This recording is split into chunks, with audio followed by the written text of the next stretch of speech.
ఆయనకు మ్రొక్కు, ఆయన్ను మరి బిగ్గరగా కేకలు వేయి, నిరీక్షించు. దేవుని కార్యాన్ని తప్పకుండా చూస్తావు. ఆయన అన్యాయస్తుడైతే కాదు. అందరు చెప్పండి, ఎప్పుడు ప్రేమించాడు నిన్ను?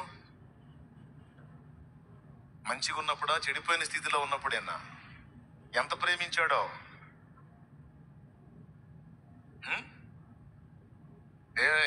ఇంత డబ్బు ముట్టిస్తావనే అయ్యేం చేసుకుంటాడు ఆయన? లేకపోతే ఆయనకి ఏం తెగేస్తావని?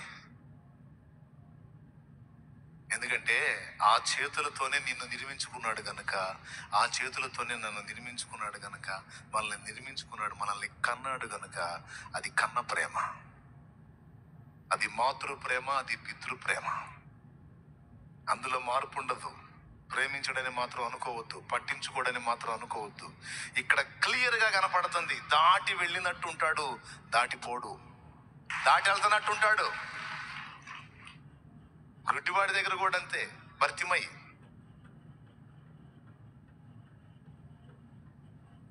దావీదు కుమారుడా నన్ను కరుణించు అయ్యా అని కేకలేస్తుంటే చక చక చక చక వెళ్ళిపోతున్నాడు. ఇంకా పెద్దగా కేకలేశాడు. కేకలు మానలా. కొంతమంది వచ్చి అడుక్కునేవాడు కదా, ముష్టోడు కదా, నర్మే ఎదురు కావు కేకలేస్తున్నా. మనుషులకి వాళ్ళు చెప్పిన మాట వినకపోతే అహం రేగిద్ది, అహం. అందులో ముష్టోళ్ళ మీద బలి జాగిస్తారు ఒకళ్ళు. అడుక్కునేవాడు. ఎందుకంటే వీళ్ళు వేసే భిక్షతో బతకాలి కదా. అందుకు మార్కు సువార్తలో రాసుంది, అతనిని వారు గద్దించిరి అని రాసుంది. అతడేమో భర్తిమయ్యేమో దావీదు కుమారుడా నన్ను దాటిపోవద్దని కేకలేస్తుంటే కొంతమంది వెళ్ళి అతనిని గద్దించిరి అని రాసుంది క్లియర్గా. ఏమని గద్దించి ఉంటారండి? ఫస్ట్ అరవా నోనమై ఆయన వెళ్ళిపోయాడు, దూరం వెళ్ళాడులే అంటే వాళ్ళు చెప్పిన మాట విని ఆడు మౌనంగా ఉంటే వాళ్ళకి అవమానం లేదు. వాడేం చేశాడు తెలుసా? ఇంకా పెద్ద కేకలేశాడు. దావీదు కుమారుడా అయ్యా అయ్యా అయ్యా నీకోసమే అయ్యా ఎదురు చూస్తున్నా, నన్ను దాటిపోతున్నావా అయ్యా ఉన్నాడని తెలియదా? నీకోసమే ఒకడు ఎదురు చూస్తున్నాడని తెలియదా? నీకోసం ఒక గుండె కొట్టుకుంటుందని తెలియదా? దావీదు కుమారుడా యేసు, నీవు తప్ప నాకి లోకంలో ఎవరున్నారయ్యా, నీకు తప్ప నాలో ఎవరికి చోటే లేదయ్యా. దావీదు కుమారుడా నన్ను దాటిపోకయ్యా, నజరేతువాడ నన్ను విడిచిపోకయ్యా.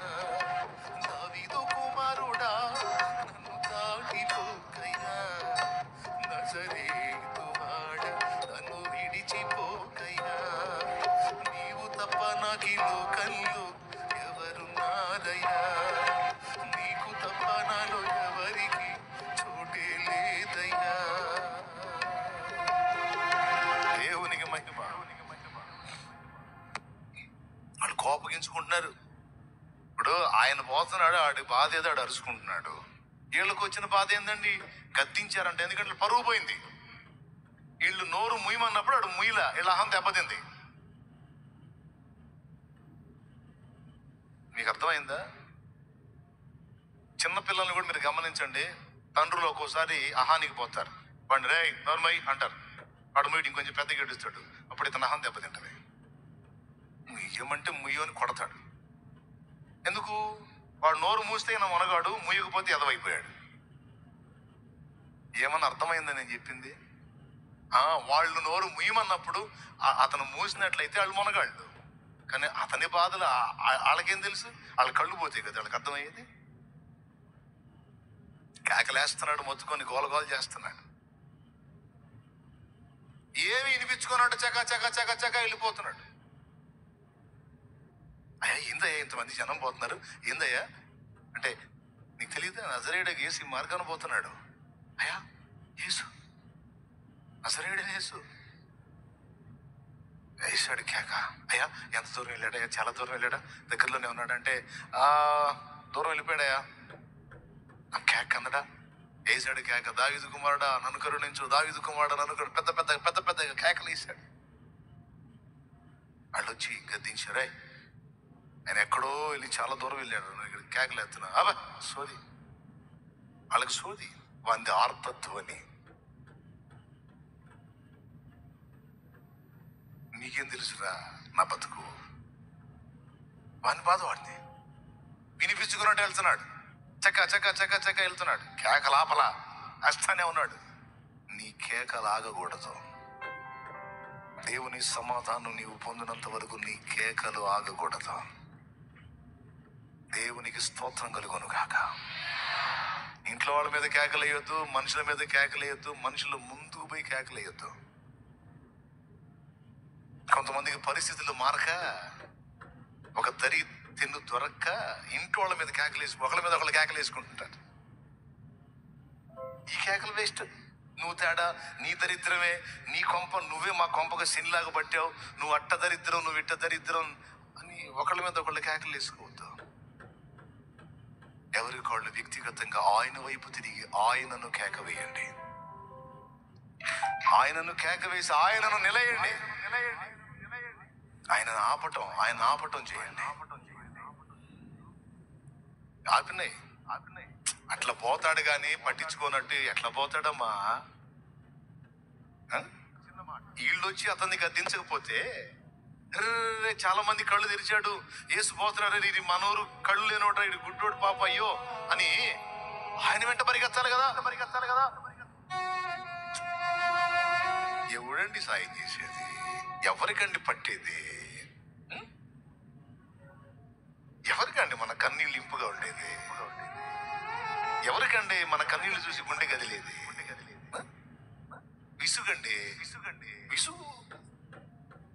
ఇప్పుడు ఆయన దగ్గరకు వచ్చి అన్నోరు మూపిపోతే అరే పాప ఆయన బాగు చేస్తాడు కదా, బాగు చేసేవాడు నీకు పోగొట్టున్నాడు దరిద్రుడనే, కళ్ళు కనపడలేదు పాప, అయ్యో పాప అని పరిగెత్తాలా? యేసు వెంటబడి ప్రభువా ప్రభువా ప్రభువా అని పరిగెత్తి వెళ్ళి ఆయన నిలేసి ఆయన ఆపి నేను తీసుకెళ్ళాను. ఎవడు సాయం చేశాడు? పొయ్యేవాడి ముందు కర్ర అయితే అడ్డం పెడతారు, అరే గుడ్డడా అని అయితే అంటారు. ఆ రోడ్డు మీద తడవలు ఆడుకుంటూ పోతుంటే ఆ పశువులు ఏవో ఎదురుగా వచ్చి తగులుతూ ఉంటే ఆడు కింద పడతారు, పడ్డాడా నవ్వుకుని ఎగతాళి చేస్తారు. ఆడి గుంట ఏదో మెరకేదో అర్థం కాక ఆ తడవలు ఆడుతూ తడుపోయి గుంటలో పడితే అరే ఇడు గుడ్డోడు పడ్డాడు ఎగతాళి చేస్తారు. అరే కనికరా వాడికి రండి ఆయన. చెప్పనా, నువ్వు ఏడిస్తే కొంతమందికి విసుగు తమ్ముడు, నువ్వు ఏడిస్తే కొంతమందికి చీదరమ్మా, నువ్వు ఏడిస్తే కొంతమందికి ఇబ్బంది. నీ ఏడుపును చూసి కనికర పడరు, గద్దిస్తూ ఉంటారు, నీ నోరు మూపిటని ట్రై చేస్తూ ఉంటారు. ఆ నోరు మూపియటం కాదు, ఆయన పక్షంగా పోయి కేక వేయాలి. ఆ నోరు మూపియటం కదండి, పక్షంగా ప్రభువా అయ్యో పాపం గుడ్డోడయ్యా అయ్యా గుడ్డోడని కేక వేయాలి. ఆ నోరు మూపిస్తున్నారు. వాళ్ళ మాటలు నిజంగా నోరు మూస్తే ఏ జీవితాంతం అదే బతుకులో ఉండేవాడు. కడుపులో మండింది వానికి కూడా, తెలివిగల్లాడు వాడు, తిక్కలోడు కాదు. కడుపులో మండిపోయి అంటే నా మీద జాలి పడేవాళ్ళరా మీరు? నా మీద కనికర పడేవాళ్ళ మీరా? ఆయన కళ్ళు లేనుండ్రా, ఆయన ఎక్కడున్నాడు నాకు తెలియదు. పుట్రా ఇక్కడ ఒక జీవోత్సవం ఉందని చెప్పండి రా. చావలేక బతకలేక జీవశవమై ఉన్నవాడు ఒకడు ఉన్నాడని చెప్పండి రా. మీరు ప్రేమ కలండి, అయితే నా నోరు మూపిస్తారా?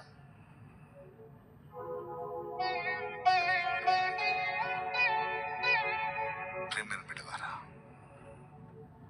నీ ఇంట, నీ సమీపంలో, నీ సమాజంలో, నీ దగ్గర వేదనతో, బాధతో, దుఃఖంతో ఆక్రోశించే వాళ్ళు ఉండొచ్చు.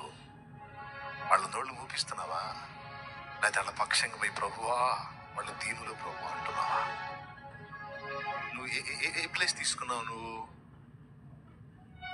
సోదాపడి నోళ్ళు మూపించే ప్లేస్ తీసుకున్నావా? అయితే అలా పక్షంగా పోయి ప్రభువా నీ కేక వేసే ప్లేస్ తీసుకున్నావు? ఏ ప్లేస్ తీసుకున్నావు? దీనుని చూసిన నశించిపోతున్న ఆత్మలను చూస్తున్నప్పుడు నీ ఆర్తత్వాన్ని ఆకాశాన్ని అంటుతుందా? అయ్యో ప్రభువా, ఆత్మలను ఆయన అంధకారంలో ఉన్నారు, గుడ్డివారై ఉన్నారు ప్రభువా, వారి గతి ఏమిటి అని నీ కళ్ళు కన్నీళ్లు కారుతున్నాయా? నీ కళ్ళు చెమరుస్తున్నాయా? నువ్వు ఏ ప్లేస్ తీసుకున్నావు? ప్రజల పక్షంగా, దీనుల పక్షంగా గద్దించి వాళ్ళకు వచ్చే ఆ కృపను పోగొట్టే ప్లేస్ తీసుకున్నావా? లేకపోతే వాళ్ళ కోసం పరిగెత్తే నిలేసేస్తే ప్లేస్ తీసుకున్నావా? కడుపులో మండిపోయింది, ఆయన ఆపకుండా నన్ను ఆపుతారు ఇందిరా. మీరు ఆపాల్సింది ఆయన్ని రా, కళ్ళున్నోళ్ళు రా, మీరు పరిగెత్తాలి, పరిగెత్తగలరు. ఎట్టున్నాడు పరిగెత్తేదిరా?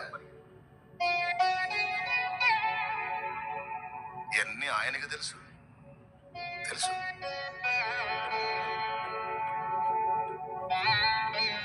చక్క చక్క చక్క నడుస్తానే తక్కువని ఆగాడు. ఆయన ఎందుకు పోతాడు? ఆయన దాటిపోయేవాడు కాదైతే, దాటిపోయేవాడు కదా, ఆయన ఆగాడు. చక్క చక్క నడుస్తా ముందుకెళ్ళిపోయేవాడు ఆగాడేంటి?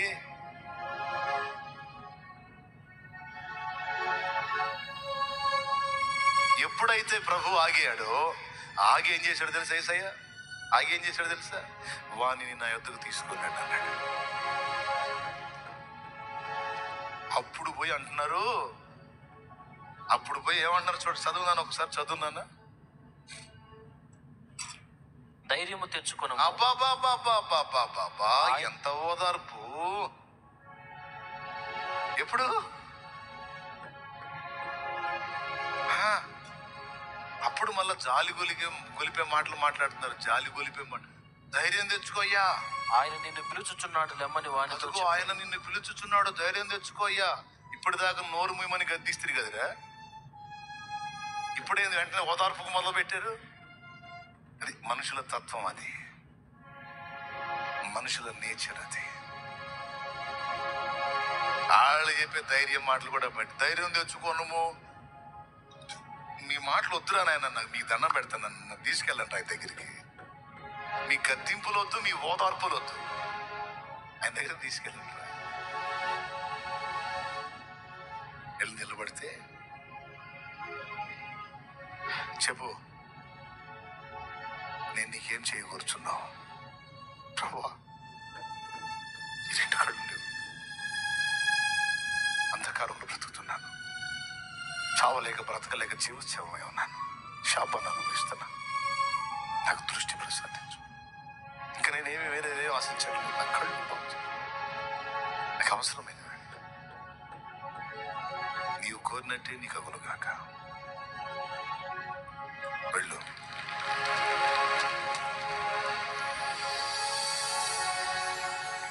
రెండు అడుగులు వేసాడు, రెండు కళ్ళు కనపడ్డాయి, చూపు వచ్చేసింది.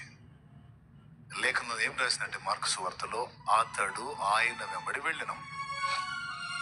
బాగుపడ్డాక ఇందాక మాట్లాడారు వాళ్ళ దగ్గర పోలా, యేసుతో కూడా వెళ్ళాడు. యేసుని వెంబడించడం మొదలు పెట్టాడు. దేవునికి స్తోత్రం కలుగుతుంది. హల్లెలూయా. అందుకు వెళ్ళు, యేసు అంటున్నాడు, అందుకు యేసు నీవు వెళ్ళుమో, నీ విశ్వాసము నిన్ను స్వస్థపరిచిందని చెప్పాడు. ఇక్కడ కూడా విశ్వాసాన్ని గురించి మాట్లాడాడు. ఆమె దగ్గర కూడా అమ్మా నీ విశ్వాసం గొప్పదన్నాడు. ఎందుకు తెలుసా?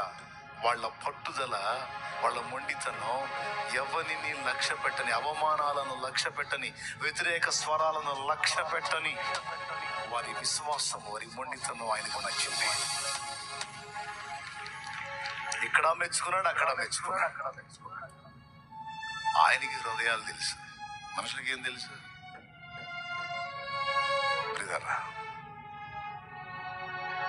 ఎంత జ్ఞానంగా ప్రవర్తించిందో చూడండి. నాకు తెలిసి అంత ఒక 5 నిమిషాల సన్నివేశం అది. నాకు తెలిసి ఒక 5 minutes లేదా ఒక 10 నిమిషాల సన్నివేశం జరిగి ఉంటుందేమో. యేసు ప్రభుకి ఆమెకి జరిగిన మాటలతో మనం అంచనా వేస్తే, కానీ మన బ్రతుకాలానికి ఉపయోగపడేటువంటి ఒక మంచి విషయం, ఒక మంచి పాఠం అందులో ఉంది. సమస్యను గుర్తుపట్టడం, దానికి పరిష్కారం ఎక్కడుందో అంచనా వేయటం, ఆ పరిష్కారాన్ని ఇచ్చేటువంటి దేవుని పాదాల దగ్గరికి వచ్చి అతిశయాన్ని చూపి దాటి వెళ్ళకపోవటం, మొండికి పడి ఆయన వెంటాడటం, ముఖం మీదనే ఆయన తిరస్కరించిన, పట్టించుకున్నట్టు వ్యవహరించిన, మ్రొక్కి బ్రతిమాలుకోవటం దేవుణ్ణి ఆకర్షించింది. ఒక్కొక్క పాఠం ఉంది ఆమె దగ్గర. ఆమె చేసిన ప్రతి స్టెప్ ఒక పాఠమే, ఆమె చేసిన ప్రతి క్రియ ఒక పాఠమే. ఎందుకంటే నా ప్రభు ఆమెకి అక్కడ కూతుర్ని స్వస్థపరచడం కాదు, చరిత్ర పుటలలో పరిశుద్ధ గ్రంథములో ఆమె స్టోరీ వచ్చేటట్టు చేశాడు. దాదాపు 2000 సంవత్సరాలుగా ఆమె చరిత్రని ధ్యానం చేస్తూనే ఉన్నారు. ఆమె చరిత్ర వినబడతానే ఉంది. మరి గొప్పది కదా, గొప్పది. అమ్మా నీ విశ్వాసం గొప్పది అన్నాడు. మరి గొప్ప విశ్వాసాన్ని మీరు కనపరుస్తారా? ముందు చెప్పిన విషయాలు గుర్తున్నాయా? సమస్య ఒకటైతే సమస్య ఇంకొకటి అని మీరు అనుకోవద్దు, మోసపోవద్దు. అసలు సమస్య ఏమిటో తెలుసుకున్నట్లు దేవుని ముందు కనిపెట్టుట అనేది మానవద్దు. సమస్యను ఒకవేళ నువ్వు తెలుసుకున్నట్టయితే దాని పరిష్కారం కూడా ఆయన దగ్గరే ఉంటుందని మర్చిపోవద్దు. మూడవది, దేవుని సన్నిధికి వచ్చినప్పుడు, దేవుని ముందుకు వచ్చినప్పుడు అతిశయాలు ప్రదర్శించొద్దు. విజ్ఞాపనకు జవాబు రాలేదు అని వెనుక తిరగొద్దు. ఏమండి, ఇది మూడవదిగా చెప్పాను ఇందాక. ప్రార్థనకు జవాబు రాలేదు అని వెనదిరగొద్దు. మానవతో ఆయన నిన్ను పరీక్షిస్తుండొచ్చు, కనిపెడుతుండొచ్చు. నీ ఓర్పుని, నీ సహనాన్ని, నీ నిరీక్షణను, నీ విశ్వాసాన్ని పరీక్షిస్తుండొచ్చు. దానియేలు విశ్వాసం 21 దినం పరీక్షింపబడింది. అంటే అడ్డగింపబడింది. అక్కడ దేవుడు కూడా అబ్జర్వ్ చేస్తున్నాడు దానియేలు అసలు ఎంతవరకు ఉంటాడని. 21 రోజు దూత రాకపోతే అట్లనే ఉన్నాడు. ఆన్సర్ రాలేదులే, దేవుడు చెప్పదలుచుకోలేదేమో అని లేచి వెళ్ళి తన విధుల్లోకి వెళ్ళలా. తప్పకుండా దేవుడు జవాబిస్తాడు. ఏదో జరిగింది. నాకు దర్శనం చూపించిన దేవుడు దాని వివరణ చెప్పకుండా ఉంటాడా? ఇస్తాడు. మొత్తానికి దాని వివరణలో ఏదో మర్మం ఉంది. అది నాకు అందకుండా చేయడానికి శత్రువు కుట్ర చేస్తున్నాడు. నేను ఇప్పుడు ప్రార్థన, ఒకవేళ దానియేలు ప్రార్థన మాని లేచి వెళ్ళిపోయినట్టయితే దూత కిందకు వచ్చేవాడా, పైకి వెళ్ళిపోయేవాడు? మళ్ళీ మీరు చెప్పండి. దానియేలు ఏందబ్బా ఇంకా రాలేదని ఒక వారం రోజులుండి, ఏదో నేను అడుగుతున్నాను దేవుడు జవాబు ఇవ్వలేదని ప్రార్థన ముగించి అతను లేచి వెళ్ళినట్లయితే దూత రావడానికి అవకాశం ఉండేదా? కిందికి వచ్చేవాడా దూత? గాబ్రియల్ దూత పైకి వెళ్ళిపోయాడా? దేవుడు గాబ్రియల్ని పంపించాడంటేనే అర్థం ఏంటో తెలుసా? ఆన్సర్ వచ్చిందాక దానియేలు లేవడని దేవుడికి తెలుసు. అది ఆయన ఇరుగును కదా. 21 రోజు కాదు, ఇంకా 14 రోజులైనా సరే కూర్చుంటాడు. మొండోడు మామూలుడు కాదు. దానియేలు అంటే నాకు బహుప్రియుడు. నీకు ఆన్సర్ రాకపోతే ఎందుకు వదిలేస్తావు ప్రార్థనని?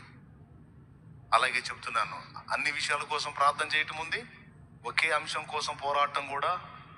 అది దేవుని ముందు పెట్టి ఆ ఒకే విషయాన్ని సాధించేంత వరకు పట్టు వదలక ప్రార్థన. నీ పిల్లలది కానీ, నీ ఫ్యామిలీ ఏది, నీ ప్రయత్నాలు కానీ, తమ్ముడు నీది ఏదైనా సరే రోజు గోజాడు.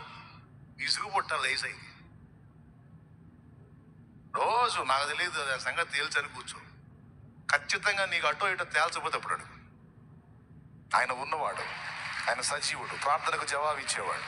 ఖచ్చితంగా తెలుస్తాడు. చాలా పొందుకున్నాను. ఒక దర్శనం కోసం కాచుకుంటే 3 విధముల నాకు ప్రయోజనాన్ని చూపించి నడిపించాడు. ఇప్పుడు కూడా చాలా ఇష్టం నాకు అట్లాంటి మొండోళ్ళు దొరికితే వాళ్ళతో కలిసి అట్లా ప్రార్థనలో గడుపుదామని. అలా దేవుని ముందు గడపడం ఎక్కువ ఇష్టం నాకు. పిచ్చోళ్ళే పెద్ద తగలటల్లా. ఇప్పుడు అంత సోదరులు తయారయ్యారు. అంత పైపైన భక్తి. దేవుని ముందు అలా కనిపెట్టుకుందాం, అలా కాచుకుందాం, కొద్ది రోజులు అలా ప్రార్థనలో గడుపుదాం, వస్తావని అడిగేవాళ్ళేరి. ప్రతి ఒక్కడి జేబులో ఒకటి ఉండగా అదే పిచ్చి మత్తెక్కినట్టు ఎక్కింది అందరికీ.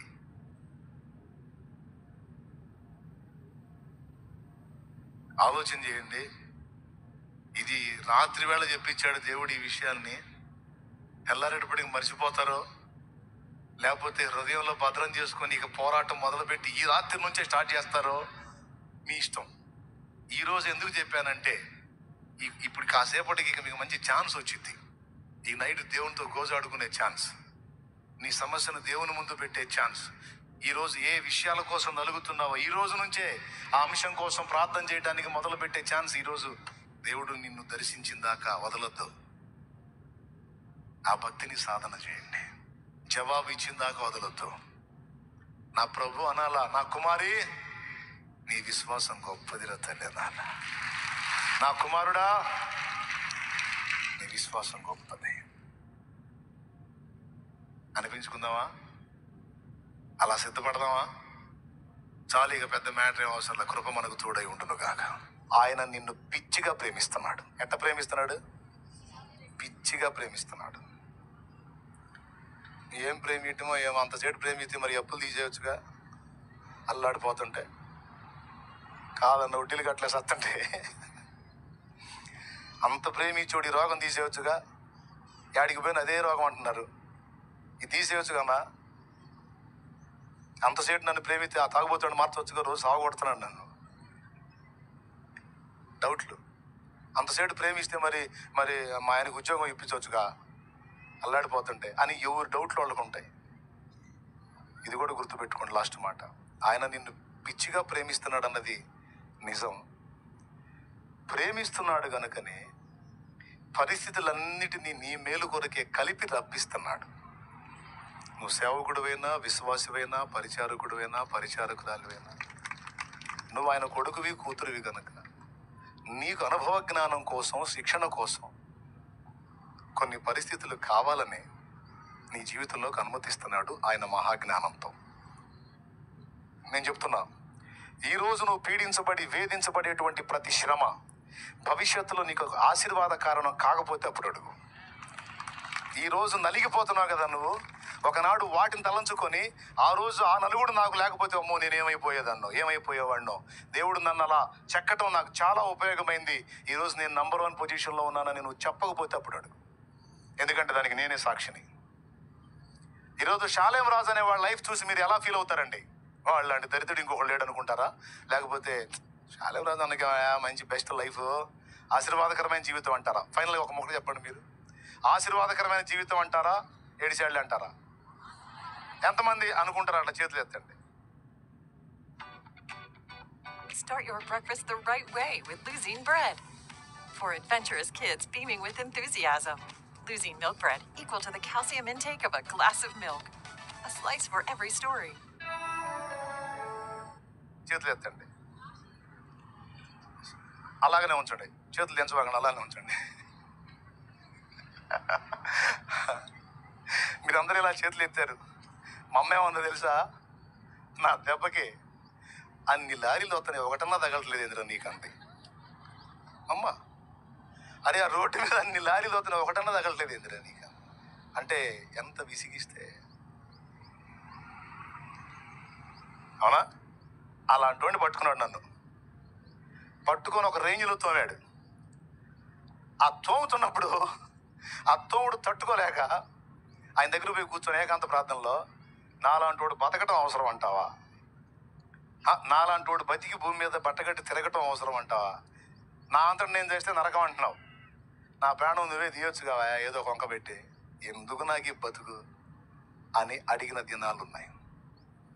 నా ప్రాణం తీలే. శ్రమ కొలిమిలో నన్ను కాల్చి, ఇబ్బంది కొలిమిలో నన్ను పరీక్షించి పుటము వేసి ఈరోజు షాలేం రాజు అనే వాడి జీవితం ఆశీర్వాదకరమైన జీవితం మీరందరూ చేతులు ఎత్తారే, ఈ మజిలీకి తీసుకొచ్చి నిలబెట్టాడు. నిన్ను పిలిచిన దేవుడు నమ్మదగిన వాడు, శోధనలో నిన్ను విడిచిపెట్టిపోడు, కంటి పాపల తోడుండి నిన్ను కాచుకుంటాడు, కన్న తండ్రిలా తోడుండి నిన్ను ఆదుకుంటాడు. ఇన్నాళ్ళు ఆదుకున్నాడు కాబట్టే నువ్వు ఇంకా బతికి బట్టగట్టి తిరుగుతున్నావు. లేకపోతే నీ చరిత్ర ఎప్పుడో క్లోజ్. నీకు ఎదురైన పరిస్థితులకి నీకు అర్థం కాకుండానే నిన్ను వెంటాడాడు, ఆదుకున్నాడు, కాచుకున్నాడు, రక్షించుకున్నాడు. ఇంతకాలం కాచినోడు ఇక ముందు రక్షించడు, ఇక ముందు కాపాడు. అవసరాన్ని బట్టి అగ్ని వంటి శ్రమలను రప్పిస్తున్నాడు. తగిన కాలం ముందు నువ్వు ఉంచమన్నా ఉంచడు. మరి ఏ రేంజ్లో తోమబడితే నేను నాలంటోడు బతకడం అవసరం అంటావు అని అడిగాను. ఆలోచించండి. ఒక రేంజ్లో తోమాడు. ఆ తోముడు తట్టుకోలేక ఆ మాట అడిగాను నేను. నిజంగా ఆ తోముడు వద్దనుకుంటే ఇప్పుడు మీకు కనపడేవాడిని కాదు నేను. మరి ఒక ఆకర్షణీయమైన శిల్పం తయారు కావాలంటే, నల్లరాయి తయారు కావాలంటే ఎంతసేపు? 2 మొలాట దెబ్బలు చాలు. 2 మొలాట దెబ్బలు చాలండి. కాంపౌండ్ వాళ్ళకి పెడతామే నల్లరాయి వచ్చింది. ఒక శిల్పం తయారు కావాలంటే నల్లరాయిని పెట్టి చాలా ఆకర్షణీయంగా ఉంది కదా అని అంటావా? ఎవడు చూస్తాడు దాన్ని? కష్టపడి చెక్కి చెక్కి చెక్కి సిద్ధపరిచిన శిల్పాన్ని చూసిన అందరూ మెచ్చుకుంటారు. ఇతరులకు ఆకర్షణీయమైన పాత్రగా నీవు అగునట్లు, నేను అగునట్లు ఆ ప్రేమ గల తండ్రి మనల్ని కావాలని కొన్నిసార్లు చెక్కుతాడు రా తల్లి. అది విషయం. కొన్నిసార్లు చెక్కుతాడు నాన్న, చెక్కుతాడు. అది దైవజనులకు తప్పదు, విశ్వాసులకు తప్పదు, మనందరికీ తప్పదు. ఎందుకంటే మనల్ని ఆకర్షణీయమైన పాత్రలను చేయాలని. శాలేం రాదన్న కూడా తప్పదు. అప్పుడున్న రేంజ్లో ఆ రేంజ్లో ధరు ఆ రేంజ్లో ఉంది. ఇప్పుడు ఈ రేంజ్కి వచ్చినాక ఈ రేంజ్కి తగ్గ ధరు ఈ రేంజ్లో ఉంది. కోటింగ్ మాత్రం కొనసాగుతూనే ఉంది. దేవునికి స్తోత్రం. అర్థమైందా మీకు? అయిపోయింది. ఇక కోటింగ్ మాత్రం కొనసాగ. సరే, అప్పుడు కొట్టి కొట్టి అటు చేసావు, ఇప్పుడు కూడా వేస్తున్నావు ధరు, ఇంకెట్ట చేస్తావు చేయి. నీకు స్తోత్రం. మొత్తానికి మాత్రం మొత్తం నా మేలుకే వస్తాయి. నాకు అది మాత్రం తెలుసు. అవి ఎన్ని మలుపులు తిరిగినా ఇది నేను ఎరిగిన సత్యం. ఎందుకంటే నా తండ్రి నాకెప్పుడు అన్యాయం చేయడు. నా తండ్రి నా కీడు ఎప్పుడూ కోరుకోడు. ఎందుకంటే ఆయన మా నాన్న. నా తమ్ముడా చెల్లెమా, పిచ్చి విగ్రహారాధన చేశా, సాంస్క్రిట్ శ్లోకాలు మంత్రాలు చదివి పూజలు చేశా. కుటుంబము నేను అనుభవిస్తున్న ఆ శాపం నుంచి బయటపడటానికి పడాల్సిన బాధలన్నీ పడ్డా. డైరెక్ట్గా సొంత రక్త సంబంధికులే మాంత్రికుల దగ్గరికి వెళ్ళి ప్రయోగం చేయించారు మా మీద. మాంత్రిక విద్యల ప్రయోగం జరిగింది మా మీద. కుటుంబాన్ని పతనం చేయడానికి చేశారు. యేసు ప్రభు తెలియదు. తిరగని గుళ్ళు లేవు, మొక్కని గుళ్ళు లేవు, వెళ్ళని మాంత్రికులు లేరు, వెళ్ళని సిద్ధాంతులు లేరు. అన్ని రకాలుగా పడ్డాం. అయితే దేవుని మహాకృపను బట్టి 2002లో ఫ్యామిలీ మొత్తం కలిసి సూసైడ్ చేసుకోవాలని నిర్ణయానికి వచ్చాం. అలాంటి పరిస్థితి వచ్చింది. కుటుంబం మొత్తం కలిసి చావాలనుకున్నాం. అలాంటి పరిస్థితి వచ్చింది. కానీ ఏ రోజైతే అలా అనుకున్నామో ఆ మరుసటి రోజు రాత్రి నా తండ్రి నన్ను దర్శించాడు. యేసు ప్రభు దర్శించాడు. ఆయన దర్శించి నా మనోనేత్రాలు వెలిగించకపోతే నా చరిత్ర ఆనాడే క్లోజ్ అయిపోయి ఉండేది. ఇన్నాళ్ళు జరిగేది కాదు. ఇది 2002లో, ఇది 2025. దాదాపు 23 సంవత్సరాల క్రితం జరిగినటువంటి విషయం. నిలబడేవాళ్ళకి చెప్తున్నాను నేను. నా కుటుంబానికి తెలియదు యేసు ప్రభు. విగ్రహారాధికులం కాబట్టి మేము మొక్కే వాటి మీదే మా మనసు ఉంటుంది, కానీ యేసు ప్రభు గురించి మాకు తెలియదు. కానీ నన్ను దర్శించిన తర్వాత మొదటిసారి నేను దేవుని సన్నిధికి వెళ్ళినప్పుడు నా తండ్రి నాతో మాట్లాడాడు. తర్వాత గ్రంథం చదువుకున్నాను. యేసు ప్రభువే నిజమైన దేవుడు. దేవుడు అనడానికి తగిన కొలతలు, క్వాలిటీస్ యేసు ప్రభులోనే ఉన్నాయి. ఆ పరిపూర్ణం అంతా కూడా యేసులో ఉంది, ఇంకెవరిలో లేదని నాకు అర్థమైపోయింది. నేనేం చేయాలి ప్రభు అని దేవుని ముందు కూర్చున్నప్పుడు మారు మనసు పొంది పాప క్షమాపణ నిమిత్తం బాప్తీసం పొంది ముందు పాపాలు గడిగేసుకోమన్నాడు. నేను 4 ఆదివారాలు చర్చికి వెళ్ళింది. నేను సంవత్సరాల ప్రసంగాలు వెళ్ళా. 4 ఆదివారాలే. 5వ వారం అప్పటి నుంచి ఎదురు చూస్తా ఉన్నా, ఎప్పుడు ఇస్తారు బాప్తీసమని. ఇట్లానే మీటింగ్ పెట్టి పిలిచారు, పోయాను. స్పేరు బట్టలు కూడా తీసుకెళ్ళాలా. ఇదే ఎండాకాలం, ఏప్రిల్ 17. రేపు వచ్చే ఏప్రిల్ 17 నేను బాప్తీసం పొందిన రోజు. ఎండాకాలం కట్టు బట్టల మీద ఇలా అలాగ మునిగా. బట్టలు ఆరిపోయిన దాకా ఎండలో నిలబడ్డా. ఇంటికి చేరా. ఏందిరా అన్నారు, బాప్తీసం పొందానని చెప్పా. ఓ 25-30 మొక్కులు ఉంటే మొక్కులు తెరుచుకుంటే ఏందబ్బాయి నీ పని అన్నారు. మొక్కు లేదు, తొక్క లేదు. నిజమైన దేవుడు ఎవరో నాకు తెలిసింది. ఆ తెలుసుకున్న దేవుడిని నేను హత్తుకున్నాను. ఒక్క మొక్కు కూడా నేను తీర్చున్నాను ఫిక్స్ అయ్యా. ఇది ఎక్కడ నడవంతరం రా, ఇది ఎక్కడ మిడియాలం రా, పిల్లగాడికి అవుతున్న పిల్లకేసావు అంది. ఆ పిల్ల కూడా తీపిస్తా మంగళసాపు తీసుకెళ్ళని చెప్పా. తీపిచ్చా. ఒక్క మొక్కుది 30, దాదాపు 30 మొక్కులు. ఏ గుళ్ళకైతేనే 30 మొక్కులు ఒక్కడ కూడా తీర్చలా. శుభ్రంగా నేను కూడా కటింగ్ షేవింగ్ వాటికి కూడా పిల్లకి తీపిచ్చి క్లీన్ చేశాం మంగళ షాప్లోనే. తర్వాత చెప్పా, మనం బతికి బయటపడాలంటే, మన జీవితం మలుపు తీసుకోవాలంటే మన జన్మ కర్మ పాపాలు కడగబడాలి. అది నేను చేశా. మర్యాదగా మీరు కూడా వచ్చి రక్షణ పొందుతారా, బతికిపోతారు, లేకపోతే మీ కర్మ అని చెప్పా. అంతేనంటావా అన్నారు. ఇంకంతకు మించి వేరే దారే లేదు. సూపర్ మార్గం ఇదే, పర్ఫెక్ట్ మార్గం ఇదే, రక్షణ మార్గం, ఇక చచ్చేంత వరకు దిగులేదని చెప్పా. దేవుని స్తోత్రం. వరుసగా వచ్చి పొందారు బాప్తిస్మాలు. ఏనాడైతే, వినండి, ఏనాడైతే రక్షణ అనుభవం పొంది కుటుంబం అంతా బయటపడ్డామో, ఎవడైతే మా మీద ప్రయోగతంతులు చేశారో వాళ్ళిద్దరు లేచారు. నమ్మితే నమ్మండి, లేకపోతే లేదు. ఎవరైతే ప్రయోగతంతులు చేశారో ఇద్దరు కలిసి చేశారు, ఇద్దరు లేచారు. రెండు అవకాశాలు. వాడు మారితే మారాలి, లేదా ఈ లోకాన్ని వదిలిపోవాలంతే. అప్పటిదాకా సాగినాయి మా మీద. యేసు ప్రభు రక్తంలో కడగబడ్డ తర్వాత ఎందుకు పారలేదు? ఎందుకంటే ఈయన నిజమైన దేవుడు గనుక ఏ మంగళ ఇక్కడ తోక జాడించడానికి అవకాశం లేదు గనుక. సంవత్సరాల శాపం ఒక్క దెబ్బతో వదిలిపోయింది. నిజంగా ఆనందం అంటే ఏంటో, సంతోషం అంటే ఏంటో, పండగ అంటే ఏంటో ఎరగని మా బ్రతుకుల్లో 2002 ఏప్రిల్ 17 నుంచి స్టార్ట్ అయింది పండగ. 23 నిండు సంవత్సరాలు ఈ రోజు వరకు ఆ పండగ కొనసాగుతానే ఉంది. ఆగిన చరిత్రే లేదు. పండగ రోజు పండగే, యేసునామములో హల్లెలూయా. నిత్యము పండగే. ఆరాధన, పాటలు, స్తుతి, కీర్తన, ఆయనే ధ్యాస, ఆయనే లోకం. మరి ఏ రేంజ్లో అనుభవిస్తే మరి ఇంత పిచ్చిగా ప్రకటిస్తున్నా? మైండ్ బాగున్న వాళ్ళకి అర్థమైతే ఇప్పుడు నేను చెప్పింది.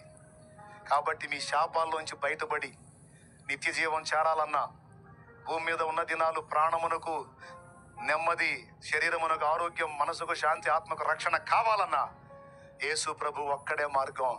ఆయన రక్తంలో కడగబడితే నీకు నిత్య జీవం, లేకపోతే తప్పదు నిత్య నరకం. ఇందుకు నేను సాక్ష్యం ఇస్తున్నాను. రేపటి రోజున అయ్యా మాకు తెలియదు అని చెప్పడానికి లేదు. చిలకలూరుపేట నుంచి ఒకటి తెచ్చాను. నేను చిలకలూరుపేట నుంచి తెచ్చానమ్మా, నీ కోసం తెచ్చాను, నాకు తెలియదని షో చేయొద్దు, తెలియదు నీకు అని అడుగుతాడు రేపు. నువ్వు చెప్పలేవు. కాబట్టి నువ్వు బ్రతికిపోఉన్నట్లు, బాగుపడినట్లు, కాపాడబడినట్లు, స్వస్థత పొందినట్లు, విడుదల పొందినట్లు, రక్షణ పొందినట్లు జన్మ కర్మ పాపాలు కడిగేసుకొని జాగ్రత్త పడు. చాలు, ఇన్ని సంవత్సరాలు శాపం అనుభవించింది చాలు. చాలు, ఇన్ని సంవత్సరాలు కన్నీళ్ళు అన్నపానాలుగా బ్రతికిన బ్రతుకు చాలు. చాలు, ఇన్నాళ్ళు అర్థం లేని బ్రతుకు బ్రతికింది చాలు. ఇది మొదలుకొని నీవు ఆశీర్వదించబడి నీ చుట్టుపక్కల ఉన్న వాళ్ళకి, నీ సమాజానికి కూడా నువ్వు ఆశీర్వాదకరంగా మార్చబడతావు. నా దేవుడు అలా తయారు చేస్తాడు నేను.